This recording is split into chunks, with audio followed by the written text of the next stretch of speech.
So after a long back, I invited sir to start a civil care classes. So really சாரோட classes நிறைய அவரோட எல்லா கிளாஸஸுமே நம்ம யூடியூப்ல அப்லோட் பண்றோம். ஸோ சிவில் சைடில் ப்ராக்டிஸ் பண்ணுறதுக்கு சாரோட கிளாஸ் ரொம்ப ஹெல்ப்ஃபுல்லாக இருக்கும்.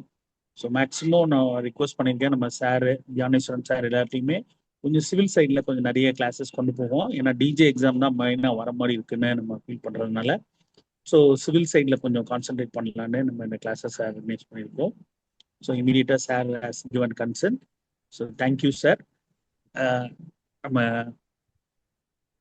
ஸ்டார்ட் பண்ணனா பண்ணிடலாங்க சார். வேற எதாவது நீங்கள் சொல்கிறதுனால சொல்லுங்கள் சார். இந்த கிளாஸ் ஆக்சுவலாக நாங்கள் ஜென்ரலாக டாபிக் கொடுத்துருக்க காரணம் அதை நீங்களா சூஸ் பண்ணி அவாய்ட் பண்ணாமல் எல்லா கிளாஸையும் நீங்கள் அட்டன் பண்ணுறதுனால தான் நாங்கள் அதை பர்டிகுலராக சொல்லலை. ஏன்னா எல்லா கிளாஸுமே உங்களுக்கு எக்ஸாமுக்கு ரொம்ப இம்பார்ட்டன்ட் தான். ஸோ அதனால் நீங்கள் எதையுமே மிஸ் பண்ணக்கூடாதுங்கிறதுனால தான் நாங்கள் ஜென்ரலாக கொடுத்துருக்கோம். நீங்கள் அதை சார்ட்ட இருந்து லேர்ன் பண்ணிக்கோங்க.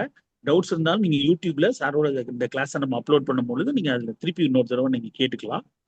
லைவ்ல உங்களோட டவுட்ஸை குறித்து வச்சுக்கிட்டு at the end of the session ஒரு 10 minutes time will be given. So அதில் நீங்கள் எனி கிளாரிஃபிகேஷன் பண்ணிக்கலாம். உங்களுடைய பர்சனல் கேசஸை நீங்கள் தனியாக கேட்கணும் அப்படின்னு நினைச்சீங்கன்னா என்கிட்ட சாரோட நம்பர் கேளுங்க, நான் உங்களுக்கு கொடுத்துருவோம்.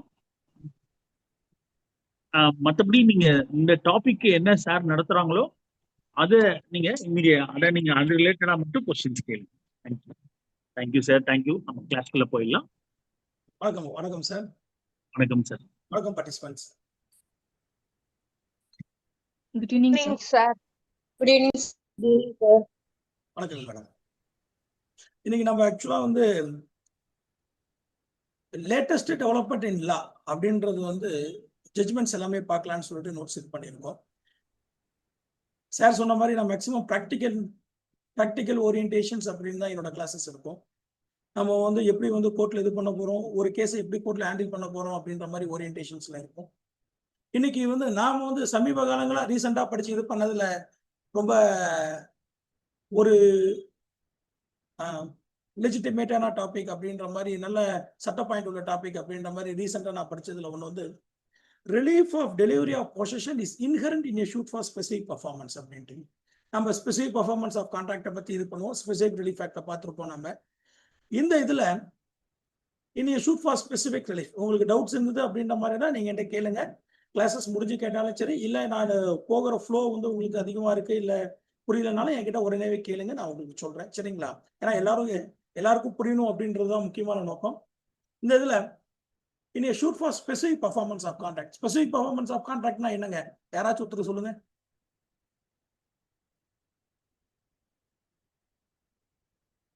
சரி, ஆடிபிள் நான் பேசுறது கேக்குதா எல்லாத்துக்கும்?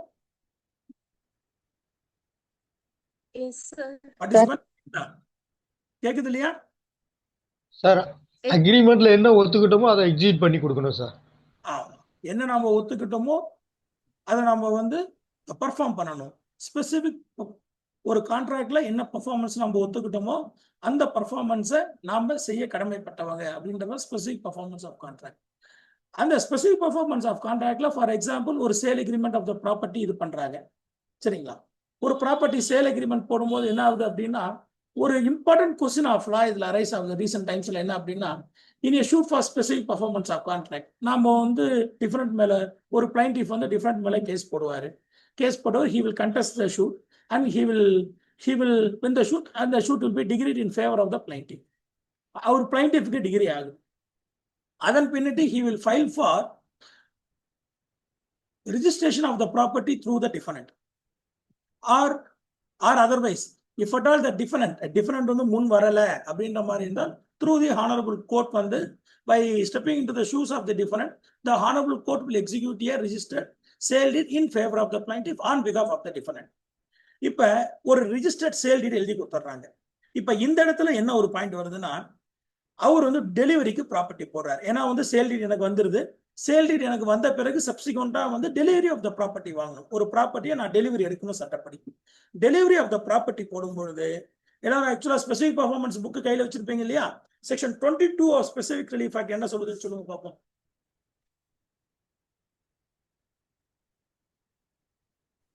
Power to grant relief for possession, partition, refund of earnest money, etc. Okay, சப்சிக்வென்ட்லி அப்படியே படிச்சுட்டே வாங்க madam. notwithstanding anything to the contrary contained in CPC. Madam, what படிங்க, no issues. Yes, sir. Notwithstanding anything to the contrary contained in the Code of Civil Procedure 1908, any person suing for the specific performance of a contract for a transfer of immovable property may, in an appropriate case, ask for possession or partition and separate possession of the property in addition to such performance or இல்ல, any other relief. Madam ஒரே நிமிஷம் நில்லுங்க மேடம். இதுலதான் madam question of law arise ஆகுது. இல்ல ஸ்பெசிபிக்கா section 22 of specific relief ஆக்ட்ல என்ன வார்த்தை சொல்லியிருக்காங்க அப்படின்னா, சப் கிளாஸ் ஏல I will read it again, madam படிச்சத. Ask for, who will ask for, the person who comes to the court or the person who asks for the specific performance of contract from the defendant will ask for possession, partition, separate possession of the property in addition to such performance. So சாதாரணமா நம்ம என்ன prayer எழுதுவோம், in a shoot for specific performance அப்படின்னா நம்ம சாதாரணமா என்ன கேட்போம், directing the defendant to execute a sale deed in favor of the plaintiff, or otherwise if at all the defendant failed to execute a sale deed, the honorable court may step into the shoes of the defendant and execute a sale deed in favor of the plaintiff and for such other further relief and for the cost of the shoot னு சொல்லிட்டு சாதாரணமா எழுதுறோம். இந்த ஒரு நம்ம ஜெனரலா இப்படிதான் எழுதுவோம். இந்த இடத்துல ஒரு ஸ்டாண்ட் என்ன எடுக்கிறாங்க அப்படின்னு சொல்லிட்டு பாத்தீங்கன்னா, the plaintiff has filed an EP for delivery of the property. இந்த இடத்துல defendant is taking a stand. defendant என்ன stand எடுக்கிறாருன்னா, the plaintiff has not sought for the possession as well as delivery of the property. delivery of the property அவர் வந்து அவரோட பிரேயர்ல கேட்கல. delivery of the property our பிரேயர்ல our கேட்காதனால the property could not be delivered in favor of the plaintiff அப்படின்னு சொல்லிட்டு different stand எடுக்கிறாரு. இந்த இதுல தான் section 22 சப்சிக்வெண்டா வந்து any other relief to which he may be entitled to including the refund of the earnest money. அதுவங்க ஜெனரலா section 22 இப்ப சொல்லணும் அப்படின்ற மாதிரி இருந்தால் the relief of the refund of the earnest money until the reason amendment. Until the reason amendment, it is only an discretion relief. But now, without seeking for the relief of earnest money, அதாவது வந்து return of the advance amount, a specific prayer plaintல இல்ல அப்படின்னா, இப்போதைக்கு after the amendment of the section 22 of specific relief act, நாம court discretion ரிலீஃபா கொடுக்க முடியாது. அந்த இதுவை நீங்க வந்து ரீஃபண்ட் கேளுங்கன்னு சொல்லிட்டு, அதுக்கு என்ன காரணம், ரீஃபண்ட் நான் கொடுக்குறேன் டிஸ்கிரிஷனரா அப்படின்னு சொல்லிட்டு கொடுக்க முடியாது கோர்ட்டால. Because it is an mandatory clause. என்ன கிளாஸ் போட்டிருக்காங்க, no relief under class A or B or subsection 1 shall be granted by the court unless it has been specifically claimed. நம்ம pleadingsல நம்ம prayerல கண்டிப்பா கேட்டிருக்கணும், provided that where the plaintiff has not claimed any such relief in the claim, the court shall, a mandatory clause has been used, at any stage of the proceedings allow him to amend the plaint on such terms as may be just for including the claim of such relief. நம்ம பிரேயரை any person can amend at any stage of the shoot. சாதாரணமா trial comments ஆன பிறகு without a reasonable cause வந்து the plaint cannot be amended. But here a specific provision is been given in section 22 of specific relief act in which it says that at any stage of the shoot the prayer can be amended as on such terms. டேர்ம்ஸ்ன்றது என்னோட அமௌண்ட்டை refund கொடுங்க, எனக்கு வட்டியோட refund கொடுங்க அப்படின்றதெல்லாம். The power of the court to grant relief under class B of subsection 1 shall be without prejudice to its power to award compensation under section 21. Section 21 வந்து காம்பன்சேஷனை பத்தி பேசும். எனக்கு அதாவது காம்பன்சேஷன் சும்மா ஜென்ரலா சொல்லணும் அப்படின்ற மாதிரி தான் எனக்கு வந்து எனக்கு மிகப்பெரிய லாஸ் ஏற்பட்டுடுச்சு. இவர் வந்து இந்த ஸ்பெசிபிக் பெர்ஃபார்மன்ஸ் ஆஃப் கான்ட்ராக்டை இவர் வந்து இந்த கான்ட்ராக்டை இவர் பெர்ஃபார்ம் பண்ணாதனால எனக்கு வந்து மிகப்பெரிய நஷ்டம் ஏற்பட்டுடுச்சு, எனக்கு அதனால காம்பன்சேஷன் கொடுங்கன்னு சொல்லிட்டு we can ask specifically for compensation under section 21 of specific relief act. இந்த இதை பொறுத்தவரையிலையும் என்ன செக்ஷன் 22 என்ன சொல்லுதுன்னா, ஒரு பிரேயர் ரீஃபண்டுக்கு கேட்டா மட்டும்தான் கொடுக்க முடியும். it is no more and discretionary relief of the honorable court. Subsequently இந்த இடத்துல நாம வந்து இப்ப டிஸ்கஸ் பண்றது 22 subclass A. subclass A ல specific relief is not been asked for. என்னன்னு கேட்கல, அவர் பொசிஷனுக்கு கேட்கல, டெலிவரிக்கு ஸ்பெசிபிக்கா ரிலீஃப் கேட்கல. அப்படின்ற பட்சத்துல whether a person who has won, the plaintiff who has decreed the suit in his favor in the trial court, and subsequently who has executed and sold it in favor of him in the execution court, and subsequently who is seeking for delivery of the property, at this time this stand has been taken. இந்த இதுல தான் வந்து the case discussion goes like this. இது என்ன முக்கியமான விஷயம் அப்படின்னா, they are discussing about, நாம வந்து ஒரு செக்ஷனை பார்க்கறதுக்கு முன்னாடி ஒரு ஜட்ஜ்மெண்ட்டை ஒழுங்கா படிச்சாலே நம்ம ஒரு 10 செக்ஷனை கவர் பண்ணிடலாம். நம்ம சாதாரணமா வந்து நேரடியா ஒரு செக்ஷனை படிக்கிறதுக்கும் ஒரு ஜட்ஜ்மெண்ட் மூலியமா செக்ஷன்ஸை பார்க்கறதுக்கும் நமக்கு வந்து நிறைய கிளாரிட்டி கிடைக்கும். இதுல அப்படியே transfer of property act section 55 எடுங்களேன்.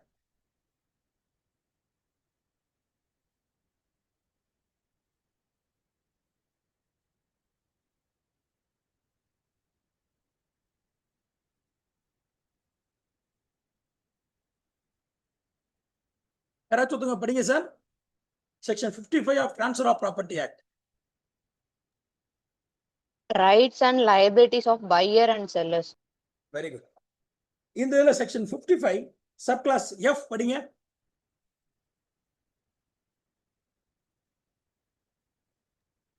Subclass F, to give on being so required the buyer or such person as he direct such possession of the property as its nature admits. இது யாரோட duty madam போட்டிருக்கு மேல sub clause 1ல வந்து F55 sub clause 1 subsection F யாரோட டியூட்டின்னு சொல்லிட்டு போட்டிருக்கு. இது the seller is bound.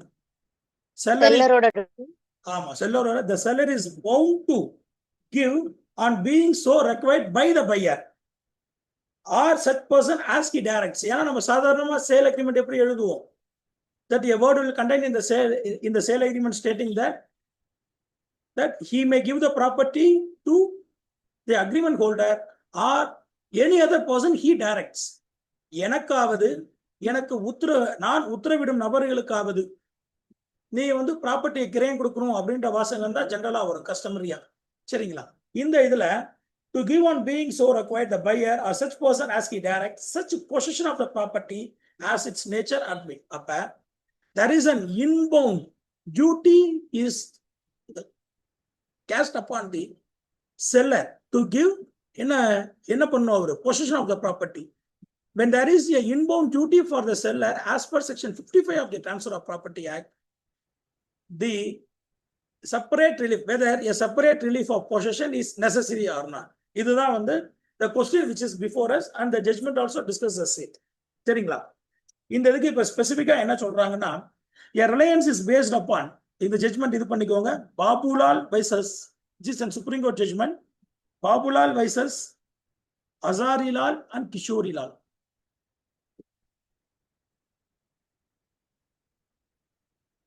இந்த இதுல என்ன சொல்றாங்க அப்படின்னா, in a suit for specific performance of contract, separate delivery of possession is inherent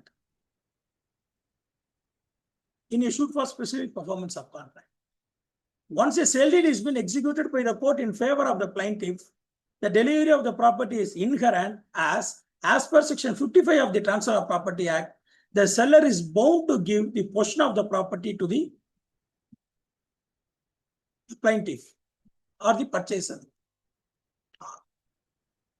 or the buyer. சரிங்களா? சோ இந்த இதுல என்ன ஆகுது அப்படின்னு சொல்லிட்டு பாத்தீங்கன்னா, நாம இப்ப செக்ஷன் 22ல அப்ப செக்ஷன் 22 என்னதான் சார் சொல்லுது? அப்ப section 22ல ஸ்பெசிபிக்கா கேட்கணும்ன்றாங்களே, the court interprets it. மறுபடியும் பார்த்தோம் அப்படின்னா, power to grant relief of possession, partition, refund of earnest money. அதுல என்ன சொல்றாங்க?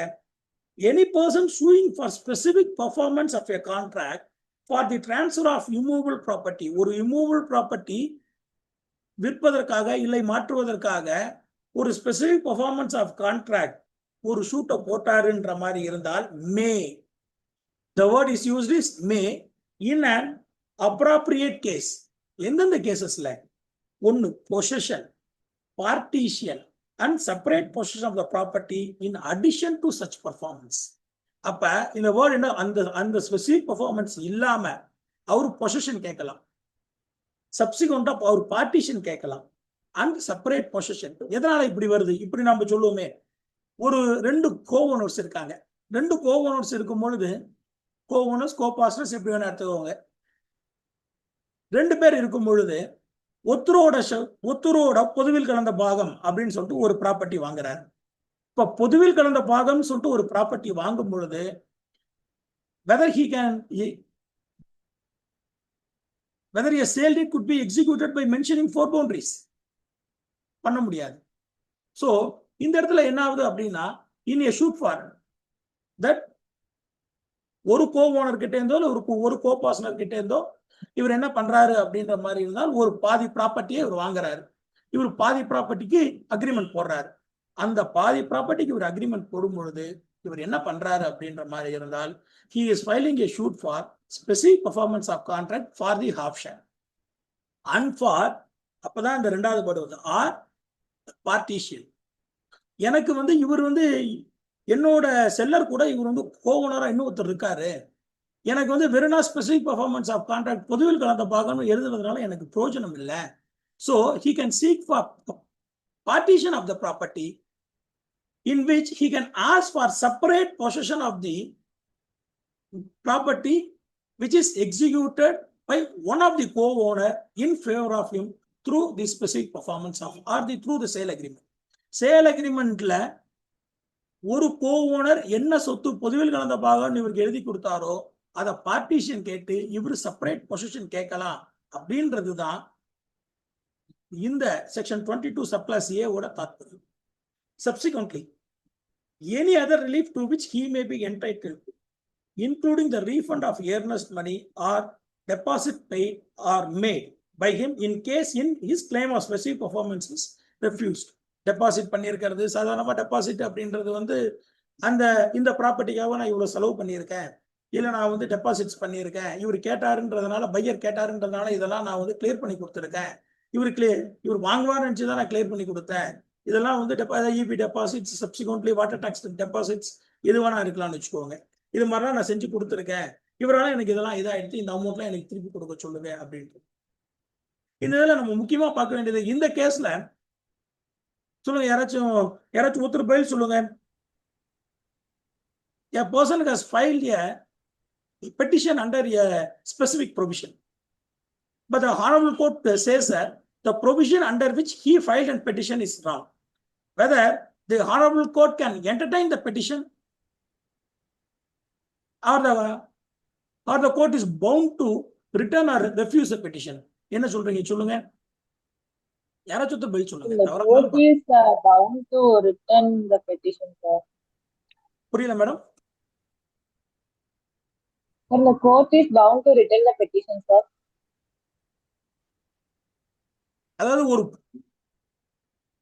செக்ஷனோ ஒரு ப்ரொவிஷனோ தவறா எழுதிட்டாங்க அப்படின்னா அதனால அந்த கேஸ் பாதிப்படையுமா அப்படின்றதுதான். அடையுமா அடையாதா? எஸ் சார், கண்டிப்பா மாற்றம் இல்ல, mere mentioning of a wrong section will not remove the right of the party. அதுக்கு வந்து ரைட்டான செக்ஷனை வந்து அதுக்கு வேற செக்ஷன் இருக்கும் பொழுது அந்த செக்ஷன் அவங்க வந்து ஃபாலோ பண்ணலாம். ஏன்னா எந்த ப்ரொவிஷன் அதுக்குன்னு ஒரு ப்ரொவிஷன் இருக்கு. நான் வந்து தெரியாதனமா டெலிவரியை வந்து ஆர்டர் 21 ரூல் 92ல கேட்டுறேன், பட் ஆனால் 35ல கேட்கணும்.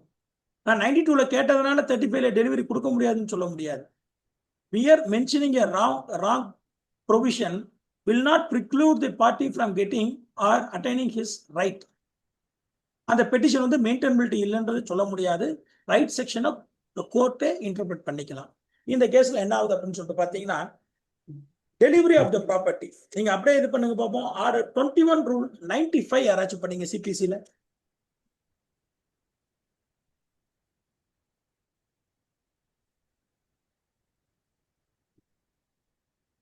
Order 21 rules 95.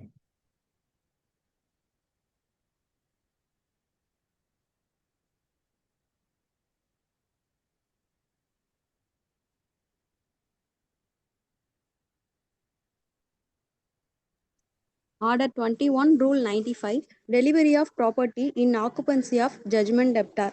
Where the immovable property sold is in the occupancy of the judgment debtor or of some person on his behalf or of some person claiming under a title created by the judgment debtor subsequently to the attachment of such property and a certificate in respect thereof has been granted under Rule 94, the court shall, on the application of the purchaser, order delivery to be made by putting such purchaser or any person whom he may appoint to receive delivery on his behalf in possession of the property, and if need be, by removing any person who refuses to vacate the same. Very good. இந்த இதுல removing last வார்த்தை ரொம்ப முக்கியம். Removing any person who vacate to do the same. சரிங்களா? இதுல இதுல இதுல order 21 rule 95 speaks about delivery of the property from the judgment debtor. இந்த கேஸ்ல என்ன பண்ணிடுறாரு, சிம்பிளா அவர் வந்து டெலிவரி ஆஃப் த ப்ராப்பர்ட்டியை வந்து ஆர்டர் 21 ரூல் 95ல கேட்டுறாரு. 95ல வந்து that a stand is been taken by the other side stating that order 21 rule 95ல வந்து அவங்க டெலிவரி கேட்க முடியாது. ஏன்னா இவங்க வந்து ராங் ப்ரொவிஷனை மென்ஷன் பண்ணியிருக்காங்க. இவங்க வந்து ரைட் ப்ரொவிஷனை மென்ஷன் பண்ணணும் அப்படின்ற மாதிரி இருந்தால், ரைட் ப்ரொவிஷன் என்ன சார் சொல்லுங்க யாராச்சும் ஒருத்தர்? ஆர்டர் 21 ரூல் 32 படிங்க யாராச்சும்.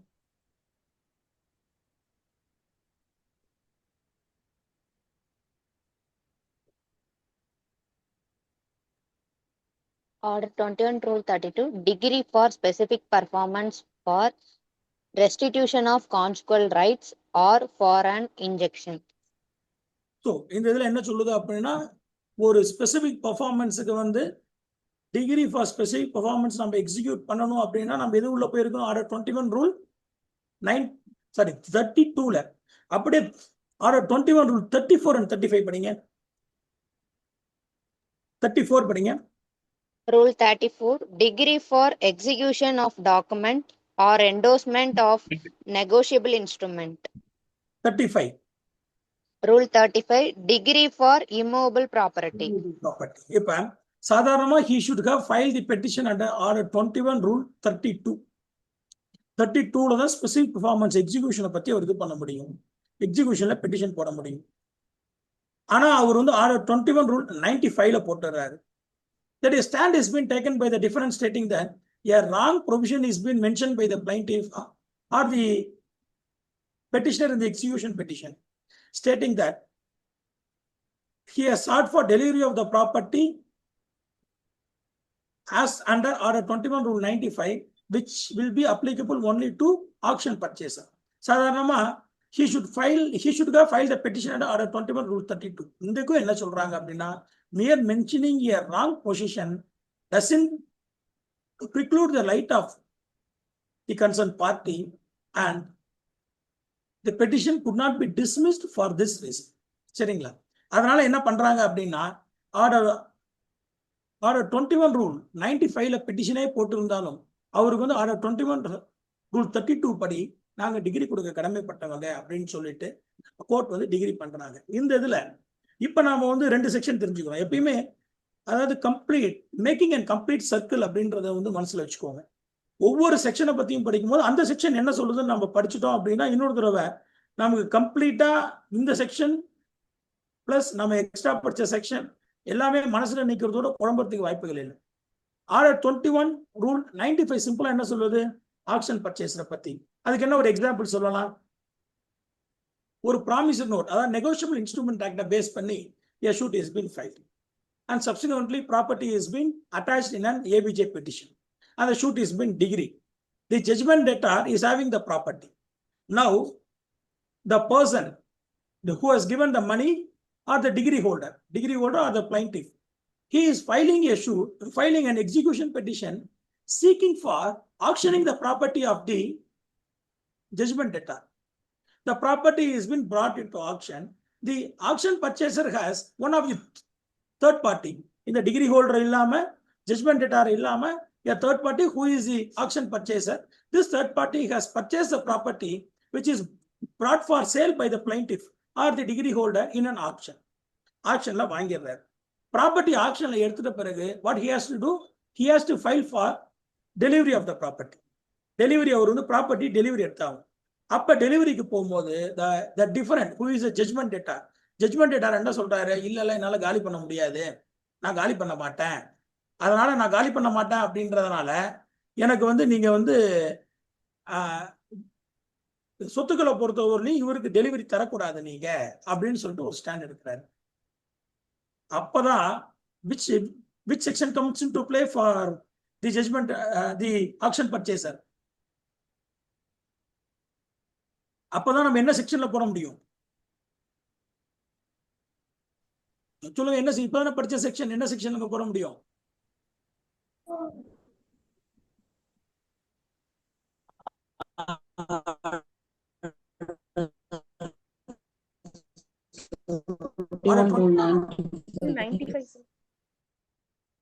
அப்புறம் இருந்தாலும் பரவாயில்ல சொல்லுங்க. சரிங்களா? ஆர்டர் 21 ரூல் 95ல நாம வந்து பெட்டிஷன் போடணும். சரிங்களா? இந்த செக்ஷன் அப்ப யாருக்காக வந்தது? For the action purchaser. இப்ப இந்த செக்ஷன்ல வந்து இவர் பெட்டிஷன் போட்டது ஜட்ஜ்மெண்ட், அதாவது that the degree holder in a shoot for specific performance இந்த செக்ஷனுக்குள்ள உள்ள வந்தது தப்பு அப்படின்னு சொல்லிட்டு ஸ்டாண்ட் எடுக்கும்போது the honorable court has stated that இந்த செக்ஷன்ல செக்ஷனே தவறா இருந்தாலும் the right section could be construed by the honorable court அப்படின்னு சொல்லிட்டு இது பண்றாங்க. இதுதான் ஆர்டர் 21 ரூல் 32 அவர் வந்து செக்ஷன் உள்ள வந்திருக்கும் அப்படின்னு சொல்லிட்டு சப்சிக்வெண்டா இதை நம்ம பார்க்கணும் அப்படின்னா, for example, a peculiar example, recently before some 3 to 4 months, when I was before the lordship, the Lakshmi Narayan Jay கோர்ட்ல ஒரு ரிப்போர்ட்ல இருக்கும் பொழுது அவர் சிஆர்பி ஹேண்டில் பண்ணிட்டு இருந்தார். அப்ப ஒரு 6 to 7 months இருக்கும்னு நினைக்கிறேன். இது பண்ணும்போது ஒரு பெக்குலியரான ஒரு இது வந்துச்சு, that a person, the degree holder has got delivery of the property, but however the person who is in possession of the property, அவர் என்ன சொல்றாரு, என்ன வந்து பார்ட்டியா சேர்க்கல, நான் தான் வந்து பொசிஷன்ல இருக்கேன், ஜட்ஜ்மெண்ட் டெட்டார் வந்து பொசிஷன்ல இல்ல. Judgment debtor means the person who has executed the sale agreement is not in possession of the property. He has sold the property to me and I am in possession of the property.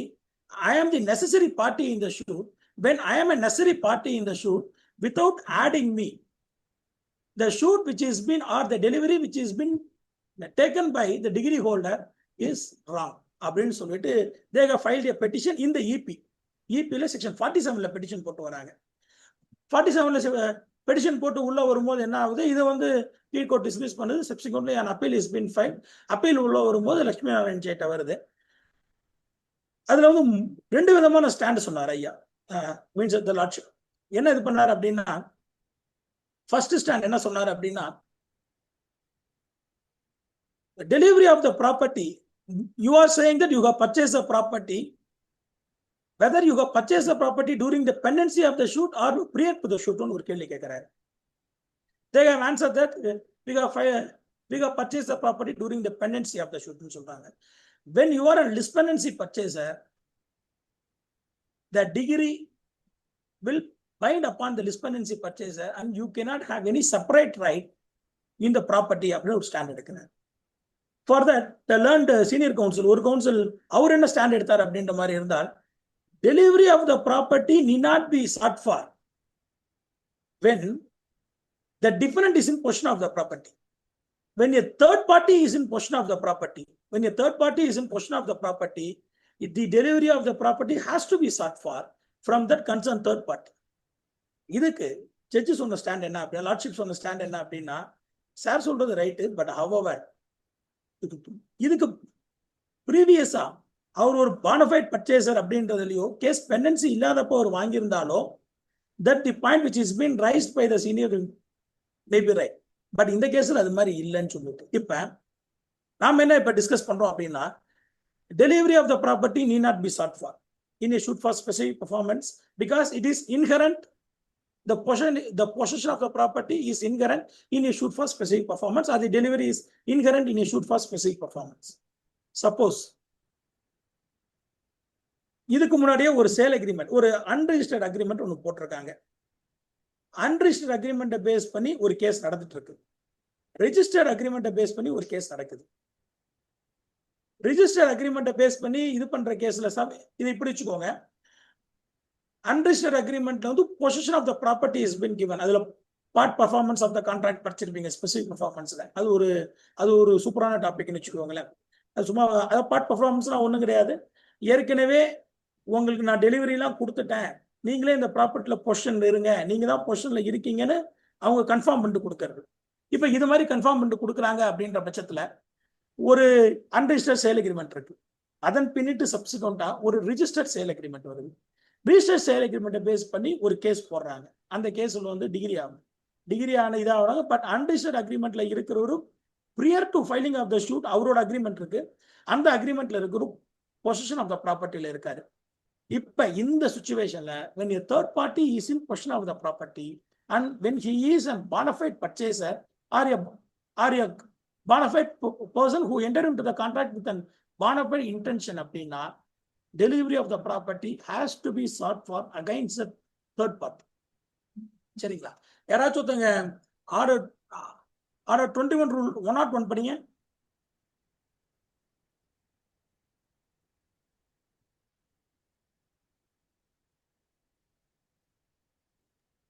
Rule 101.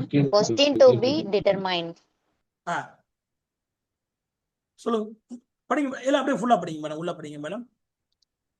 All questions, including questions relating to right, title, or interest in the property arising between the parties. To the proceedings on an To the application. proceedings on an application under Rule 97 or Rule 99 or their representatives and relevant to the adjudication of the application shall be determined by the court dealing with the application and not by a separate suit, and for this purpose the court shall, notwithstanding anything to the contrary contained in any other law for the time being in force, be deemed to have jurisdiction to decide such questions. இப்ப what is the remedy available to a person who is in possession of the property which is being given in sale deed by the honorable court or in delivery by the honorable court? அப்படின்ற போது he has to file a petition under order 21 rule 101 because question to be all questions arising between the parties to a proceedings on an application under rule 97 or 99. Rule 97 என்ன சொல்லுது? Resistance or obstruction to possession of immovable property. Where the holder of a degree for the possession of immovable property or the purchaser of any such property sold in execution of degree is resisted or obstructed by any person in obtaining possession of the property. Any person, he may make an application to the court complaining of such resistance or obstruction. இந்த இடத்துல யாருன்னா degree ஹோல்டரோட position object பண்றாங்கன்னா யார் வரலாம்? Degree holder petition போடலாம். அப்படியே 99க்கு வாங்க. Disposition by decree holder or purchaser. 97 யார் இன்வோக் பண்ணலாம் அப்படின்னா டிகிரி ஹோல்டர் இன்வோக் பண்ணலாம். டிஸ்பொசிஷன் பை தேர்ட் பார்ட்டி ஒருத்தர் இருக்காரு, அந்த தேர்ட் பார்ட்டி வந்து என் டிகிரி ஹோல்டர் வந்து அந்த தேர்ட் பார்ட்டியை டிஸ்போசஸ் பண்ணிட்டார் அந்த ப்ராப்பர்ட்டிலேன்னா he can file a petition under order 21 rule 99 where any person other than the judgment debtor is dispossessed of immovable property by the holder of a degree for the purpose of such property or where such property has been sold in execution of the degree by the purchaser thereof, he may make an application to the court complaining of such disposition. Where any such application is made, the court shall proceed to adjudicate upon the application in accordance with the provisions herein contained. இதுனா order 21 rule 101. Any questions which has to be determined, யாரே determine பண்ணலாம். இதனால திருப்பி ஒரு separate shoot போட்டுட்டு தனியா வழக்கு போட்டு வரணுமா இல்ல இபி கோர்ட்லயே போடலாமா? நம்ம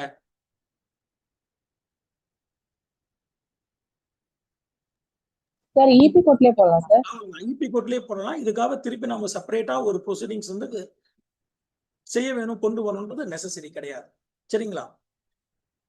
ஸோ இந்த இதை பொறுத்தவரையும் இந்த ஜட்மெண்ட்ஸ்ல நம்ம வந்து என்னென்ன செக்ஷன்ஸ் பார்த்தோம். இப்போ நம்ம specific relief act section 22, transfer of property act section 55 and subsequently CPCL order 21 rule 92, 35, 95, 34, 35 and subsequently order 21 rule 97, 99 order 21 rule 101. சரிங்களா?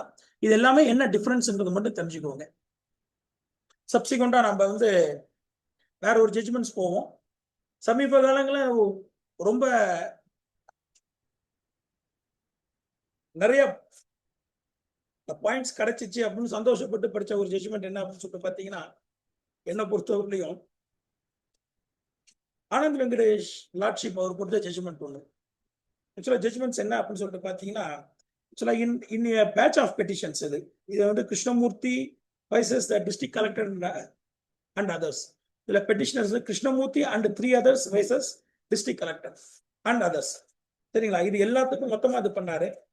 இதுல முக்கியமான சாராம்சம் அப்படின்னு many number of judgments is been discussed here. இதோட கிரக்ஸ் என்ன அப்படின்னு சொல்லிட்டு பாத்தீங்கன்னா, கிராம நத்தம்னு ஒண்ணு இருக்கு. கிராம நத்தம்னா என்னங்க? யாராச்சும் ஒருத்தர் சொல்லுங்க.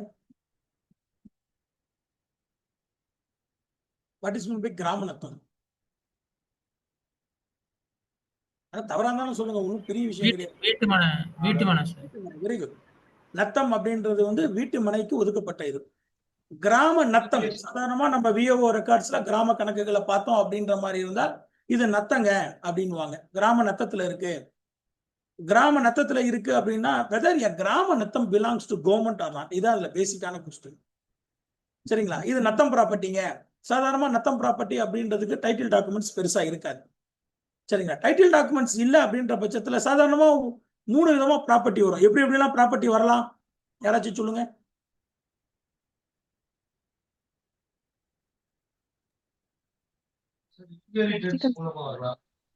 எப்படி வரலாம் சார்? சேல் மூலமா இன்ஹெரிட்டன்ஸ் சூப்பர் சார். சேல் மூலமா வரலாம். அப்புறம் இன்ஹெரிட்டன்ஸ் மூலமா வரலாம் 2. அப்புறம் assignment by the government. Government வந்து நமக்கு என்ன adverse possession. அட்வர்ஸ் பொசிஷன் வந்து ஆக்சுவலா it has to be determined through the கோர்ட்மா. சரிங்களா? the property until it is been said by the court that he has acquired title to the property through adverse possession அப்படின்னு சொல்றவர்களே he is not absolute owner of the property. சரிங்களா? dispute between the courts. சாதாரணமா 3 விதம் அப்படின்றது என்ன அப்படின்னா, Murugesan sir சொன்ன மாதிரி ஒன்னு இன்ஹெரிட்டன்ஸ், இன்னொன்னு சேல், இன்னொன்னு assignment by the government. Government என்ன பண்ணலாம்? நமக்கு ஒப்படைவுன்னு சொல்லுவாங்க. சரிங்களா? ஒப்படைவு நமக்கு கொடுக்கும் பொழுது it is a document of title, ஒப்படைவு. இப்ப இந்த 3 விதத்திலுமே வராம ஒண்ணு வரும். சரிங்களா? ஒண்ணு நத்தம் ப்ராப்பர்ட்டி ஒப்படைவுல வரும். ஒப்படைவு இல்லாம என்ன பண்ணுவாங்க? நத்தம் ப்ராப்பர்ட்டி வந்து எங்க தாத்தா இருந்தாரு, எங்க அப்பா இருந்தாருன்னுவாங்க. அப்ப நான் கவர்மெண்ட் கொடுத்த ஒப்படைவு கொடுப்போம், நம்ம கிளைண்ட் கிட்ட கேட்போம். கேட்டோம் அப்படின்னா அவங்க ஒப்படைவு இல்லைங்க சார், எங்க தாத்தா அங்க வீடு கட்டிட்டு இருந்தாரு, எங்க அப்பா அதுக்கப்புறம் வீடு கட்டிட்டு இருந்தாரு, இப்ப நான் வீடு கட்டிட்டு இருக்கேன் சார் அந்த இடத்துல, நாங்க வந்து தலைமுறை அந்த இடத்துல இருக்கும்போது எங்க பூர்வீக சொத்துங்க சார் அப்படின்வாங்க. இது லேமேன் பாயிண்ட் ஆஃப் வியூல. அப்ப கிராம நத்தம் அப்படின்றது வந்து ஒரு டிஸ்பியூட் வருது. என்ன டிஸ்பியூட் வருது அப்படின்னு சொல்லிட்டு பாத்தீங்கன்னா, வெதர் தி கிராம நத்தம் அதுல வந்து ஒருத்தர் பக்காவா வீடு கட்டிட்டாருங்க. சரிங்களா? ஏ அப்படின்றவரு கிராம நத்தத்துல வீடு கட்டிட்டாரு. நத்தம் ப்ராப்பர்ட்டி ஒரு 3 சென்ட்ல அவர் வீடு கட்டியிருக்காரு. வீடு கட்டி அவர் ஒரு 15 வருஷமா குடியிருக்கிறாருன்னு வச்சுக்கோங்க. திடீர்னு கவர்மெண்ட் என்ன சொல்லுது? ஏங்க இது நத்தம் ப்ராப்பர்ட்டி, இந்த Natham property belongs to government. Government property எப்படி நீங்க வீடு கட்டி நீங்க மட்டும் குடியிருக்கிறீங்க? சோ அதனால நான் உங்க வீட்டை இடிக்க போறேன் அப்படின்னு சொல்லிட்டு கவர்மெண்ட் சொல்லுது. இது மாதிரி கவர்மெண்ட் சொல்ல முடியுமா முடியாதா? சொல்லலாம் சார். சொல்லலாம். யாராச்சும் சொல்ல முடியாதுன்னு சொல்றீங்களா?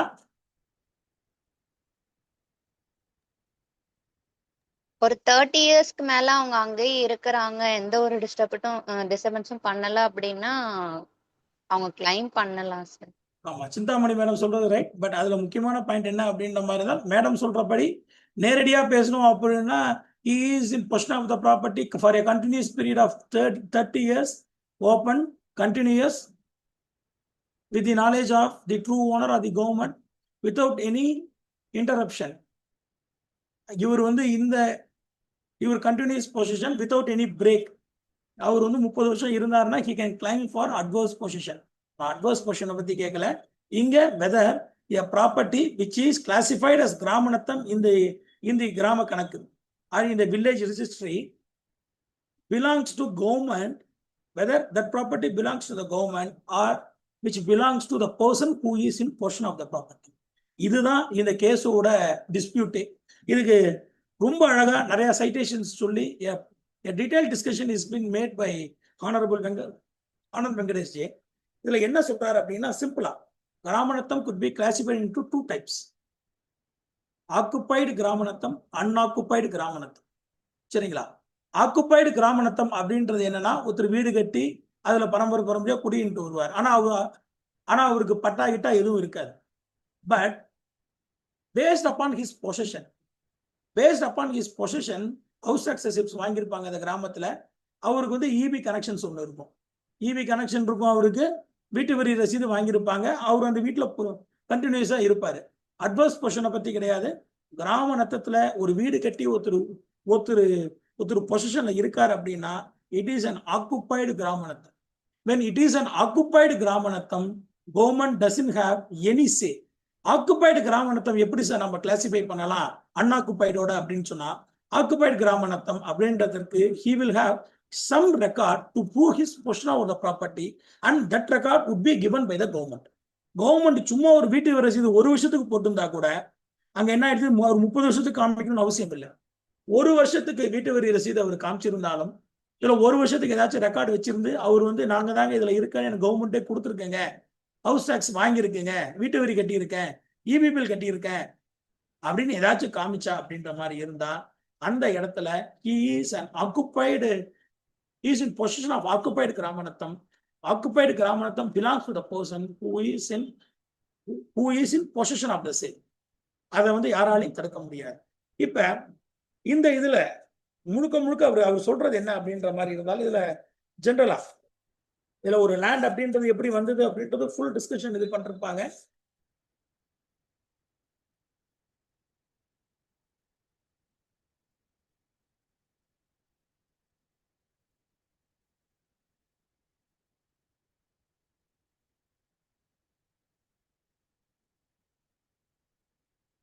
where a person has occupied Gramanatham land and put up houses and their occupation was also recognized by the state. Recognized by the state, the revenue authorities or the EB authorities, any person. Such portions were never regarded as vesting with the state. அது ஸ்டேட்டோட property கிடையாது, அது அந்த நபரோட property. அவருக்கு வந்து பட்டா இருக்கணும்னு அவசியம் கிடையாது. அவர் வந்து கிராம கணக்குல நத்தம் பட்டா இன்னும் நாங்க வாங்கலைங்க, நத்தம் பட்டா இல்லாம அது வந்து இன்னும் நத்தம் கணக்குலே தான் இருக்கு, நீ என்னதான் வீடு கட்டியிருந்தாலும் கிராம நத்தம் கணக்குல இருக்கு, உன் வீட்டை நான் வந்து இடிச்சிருவேன் அப்படின்னு சொல்லிட்டு ஒரு வில்லேஜ் பிரசிடென்ட் மிரட்டுறான், இல்ல பக்கத்து வீட்டுக்காரன் மிரட்டுறான், இல்ல அவங்களுக்கு யாராச்சும் கிரட்ஜ் உள்ளவோ இல்ல மோட்டிவ் உள்ளவோ மிரட்டுறான் அப்படின்னா மிரட்டவே முடியாது. even though it is been classified as கிராமநத்தம், when the said கிராமநத்தம் is an occupied one, occupied கிராமநத்தம் doesn't vest with the state, it vests with the person who is in possession of the same. ஒரு criteria என்ன சொல்றாங்கன்னா, that occupation was recognized by the state. State அப்படின்றது எல்லா என்டிட்டியுமே உள்ள வராங்க, எந்த entity வேணா இருக்கலாம். he has given some receipts or some record to prove the contention that I am in possession of the property. அந்த இதுல இதே அன்ஆக்குப்பைடு கிராமநத்தம், அன்ஆக்குப்பைடு கிராமநத்தம் அப்படின்றது என்ன அப்படின்னா, அன்ஆக்குப்பைடு கிராமநத்தம் என்னங்க, சும்மா காலி இடம் இருக்கும். இதே நபர் ஒரு 3 சென்ட் வீடு கட்டி குடியிருந்துட்டு வராப்புல, அவருக்கு இடத்துக்கு பக்கத்துல ஒரு 3 சென்ட் இடம் இருக்கு. அந்த 3 சென்ட் இடம் வந்து கிராமநத்தம், பட் அன்ஆக்குப்பைடா இருக்கு. இவரு யாரும் ஆக்குப்பை பண்ணல, இவரு சும்மா அந்த இடத்துல வந்து தன்னோட பொசிஷன்ல வச்சுக்கிற மாதிரி ஒரு கணக்கு அமைச்சிட்டு வராரு. இப்ப இந்த இடத்துல வெதர் அந்த 3 சென்ட்டை இன்னொருத்தவங்களுக்கு கவர்மெண்ட் பட்டா கொடுக்க முடியுமா இல்ல அசைன்மெண்ட் கொடுக்க முடியுமான்னு சொல்லிட்டு நம்ம பாக்குறச்ச கண்டிப்பா கொடுக்க முடியும். ஏன்னா இட் இஸ் அன் அன்ஆக்குப்பைடு கிராமநத்தம். அன்ஆக்குப்பைடு கிராமநத்தத்துக்கு அந்த 3 சென்ட் வச்சிருக்கிறது தான் இந்த 3 சென்ட் இருக்காருன்றதுக்கு ஒரு ரெக்கார்டு அவர்கிட்ட இருக்க போறது இல்லை. ஏன்னா it is an vacant site. Vacant சைட்டை பொறுத்தவரையிலையும் அந்த நிலம் இல்லாதவங்களுக்கு கொடுக்கலாம். இந்த கொஸ்டின் ரீசெண்டா ஒரு டிவிஷன் பெஞ்ச் போன வருஷம் மெட்ராஸ் ஹைகோர்ட்ல வந்தது. அதுல ஜட்ஜ்மெண்ட்ஸ் வந்து சூப்பரா ஜட்ஜ்மெண்ட்ஸ் வந்து என்ன சொல்லியிருந்தாங்க அப்படின்னா, டிவிஷன் பெஞ்ச் ஜட்ஜ்மெண்ட், ஆக்சுவலா லார்ட்ஷிப் பேர் மறந்துட்டேன், என்ன அதுல வந்து பர்ஃபெக்டா சொல்லியிருந்தாங்க அப்படின்னா, ஒருத்தருக்கு வந்து கிராமத்துல ஒரு என்னன்னா இவர் கேஸ் போடுறாரு, அதாவது person who is has constructed a house in an Natham property without having any title. என்ன பண்றாரு, ஊர்ல ஒரு பெரிய மனுஷன் ஒரு இடம் காலி இடம் இருக்கு கிராமத்துல, அது கிராம நத்தம்ன்றாங்க, 6 சென்ட் இடம் இருக்கு, 6 சென்ட் இடத்துல வீடு கட்டிட்டாரு. இவர் ஃபுல்லா ஒரு 5 கடை கட்டிடுறாருன்னு வச்சுக்கோங்க. 5 கடை கட்டிட்டு இவர் என்ன கேட்கிறாரு, எனக்கு இபி கனெக்ஷன் வேணும், இபி ஆஃபீஸுக்கு இவர் அப்ளை பண்றாரு. இபி ஆஃபீஸுக்கு அப்ளை பண்ணும் பொழுது இபி ஆஃபீஸ் கொடுக்க முடியாதுன்றாங்க. உங்க பேர்ல பட்டா இல்ல, நீ சிம்பிளா கிராம நத்தத்துல வீடு கட்டிட்ட அப்படின்றதால உனக்கு நான் இபி கனெக்ஷன் கொடுக்கணும்னு அவசியம் இல்லைன்றாரு. இவர் உடனே அதை எடுத்துட்டு ஹைகோர்ட்டுக்கு போறாரு.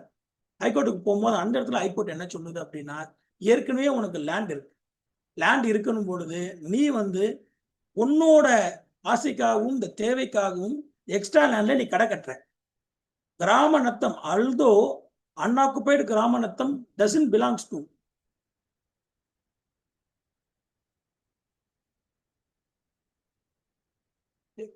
ரைட். அந்த கேள்வி பதில் சொல்லுங்க. ஜூரிஸ்டிக்ஷன் பெருசா இருந்தா அப்படின்றதுக்கு எனக்கு மீனிங் புரியல, நான் இது பண்றேன். ஆக்சுவலா வந்து இவர் என்ன பண்றாரு, இபி கனெக்ஷன் கேட்கிறாரு. இபி கனெக்ஷன் கேட்கிறாரு அப்படின்ற பட்சத்துல கோர்ட் என்ன சொல்றாங்க அப்படின்னா, ஏற்கனவே உனக்கு லேண்ட்ஸ்லாம் இருக்கு, உனக்கு அந்த இடத்துல வேற இடத்துல வீடு இருக்கு, உன்னோட நெசசிட்டிக்காக கிடையாது, உன்னோட லக்ஸுரிக்காக நீ வந்து ஒரு 4 வீடு 4 கடை கட்டி அந்த இடத்துல வாடகை கொண்டு நினைக்கிற அப்படின்னும் பொழுது which is against public policy. Public policy section 22 of contract act. சரிங்களா? பப்ளிக் பாலிசியை பத்தி சொல்லுவாங்க.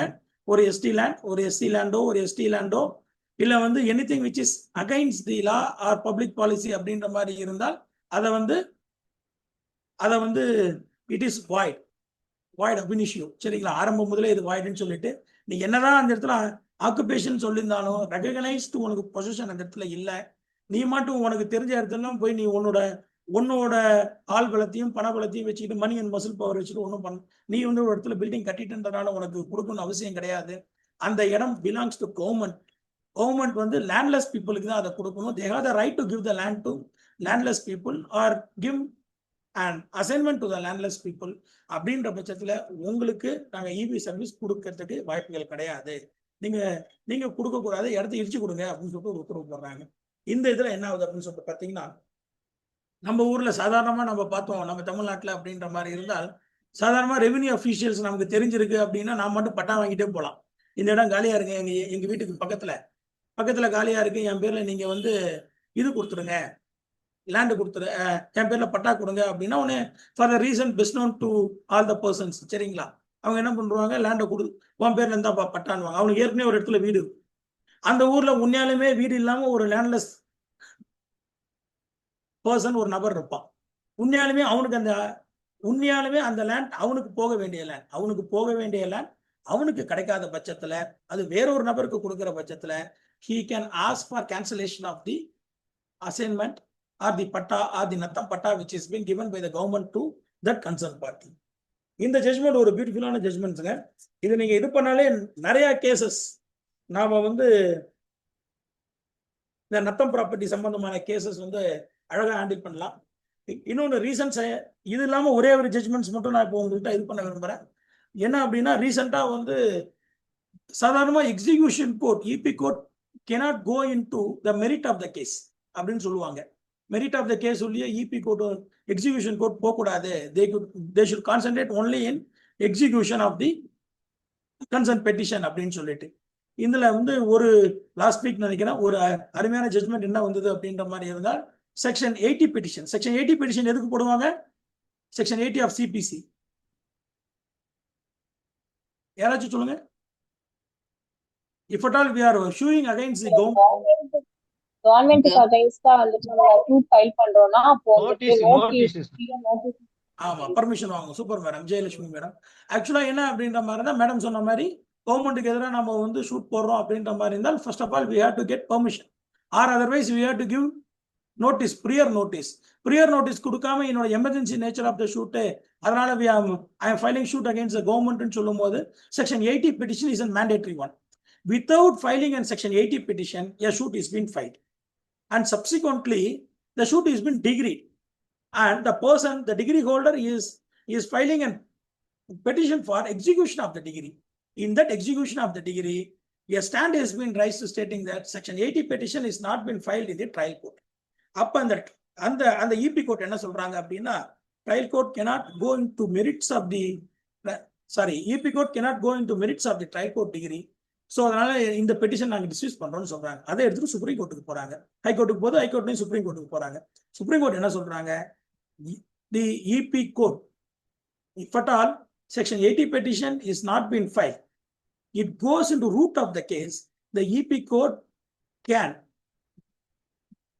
make the degree as nullity as the mandatory clause of section 80 is not been followed.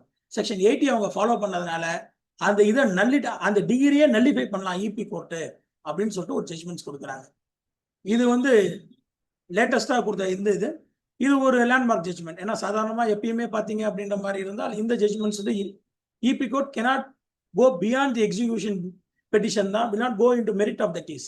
But இதுல மெரிட் ஆஃப் த கேஸ் உள்ள போகலாம் அப்படின்னு சொல்லிட்டு ஒரு ஜட்ஜ்மெண்ட் வந்திருக்கு. பார்ட்டிசிபென்ட்ஸ் ஆக்சுவலா இந்த ஜட்ஜ்மெண்ட்ஸ் எல்லாம் புரிஞ்சுதா உங்களுக்கு? ஏதாச்சும் Yes, doubt sir. இருந்தா கேளுங்க. Yes, sir. Understood. ஷூர். என்னென்ன சைட்டேஷன்ஸ் அப்படின்றது, சாரி, என்னென்ன செக்ஷன்ஸ் நம்ம பார்த்தோன்றது ஞாபகம் வச்சுக்கோங்க. Best of luck for your exams. சரிங்களா sir? Suresh sir, thank you sir. ஏதாச்சும் டவுட்ஸ் இருந்தா கேளுங்க மேடம். யாராச்சும் ஏதாச்சும் டவுட்ஸ் இருந்துச்சு அப்படின்ற மாதிரி தான் கேளுங்க, நான் சொல்றேன். சார் இப்போ நீங்க இந்த லாஸ்டா சொன்னீங்க சார் 2 டைப்ஸ் கிராம நத்தம், ஆக்குபைடு அண்ட் அன்ஆக்குபைடு. அதுல ஆக்குபைட்ல 1 இயர்ல இருந்ததுக்கு நம்ம வரி செலுத்தியிருந்தாலோ இல்ல இபி நம்ம பேர்ல எடுத்திருந்தாலோ என்ன சொல்லி இருந்தீங்களா, அவங்கள நம்ம வெளியே அனுப்ப முடியாது. நமக்கு ஆக்குபைடு வந்துருது இல்லையா? But the dispute is between the concern party and state. கவர்மெண்ட்டுக்கு எதிராக தான். யாருக்கு வேற ஒருத்தனுக்கு டைட்டில் இருக்கிற ப்ராப்பர்ட்டியில நம்ம ஆக்குபை பண்ணிட்டோம்னா இவங்க சொல்ற மாதிரி அது அட்வர்ஸ் பொசிஷன்ல போயிடும். நாம அட்வர்ஸ் பொசிஷனை பத்தி இங்க இது பண்ணல. The dispute is between the state and the individual party. ஸ்டேட்டுக்கும் இண்டிவிஜுவல் பார்ட்டிக்கும் இருக்கும் பொழுதுதான் நம்ம என்ன பண்றோம் அப்படின்னா, whether the occupation is been recognized by the state அப்படின்ற மாதிரி இருந்தா the property belongs to the person who is in possession of the occupied natham. If it is not been recognized by the state அப்படின்ற மாதிரி இருந்தால் the property belongs to the government. Government can give the property to any person. Government property அப்படின்ற மாதிரி இருந்தா அது வந்து அந்த நபர்களுக்கு, அதான் நமக்கு உள்ள பொதுவான ப்ராப்பர்ட்டி அப்படின்றதான் கணக்காகும். வேற அந்த டெலிவரி இது சம்பந்தமா சார் சொல்லுங்க மேடம். ஆர்டர் 21 ரூல் 95 சொன்னப்போ ஒரு கேஸ்லாம் ஒன்று சொல்லியிருந்தீங்களா சார், அந்த செக்ஷன் ராங்கா மென்ஷன் பண்றதை பத்தி, அது என்ன கேஸ்லாங்க சார்? ஆர்டர் 21 ரூல் 95 சொல்லும் பொழுதா மேடம்? ஆமாங்க சார். ஆக்சுவலா நான் கேஸ்லா சொன்னது வந்து Babulal sir. Sir thank you sir. Sir வணக்கம் சார். சார் இந்த கேஸ்லா வந்து பாபுலால் வெர்சஸ் அசாரிலால் அண்ட் கிஷோரிலால் அப்படின்ற கேஸுங்க. Okay sir, thank you. Sir sir ஆக்சுவலா சைட்டேஷன்ஸ் இது பண்ணியாச்சுங்க சார். டவுட்ஸ் இருந்தா கேளுங்க அப்படின்னு சொல்லியிருந்தாங்க சார். வேற ஏதாச்சும் டவுட்டுங்க மேடம்?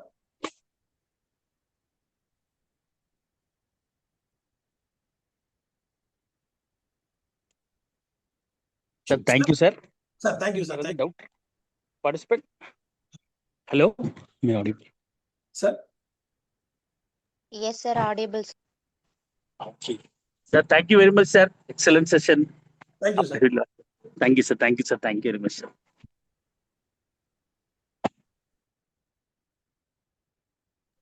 Thank you, sir.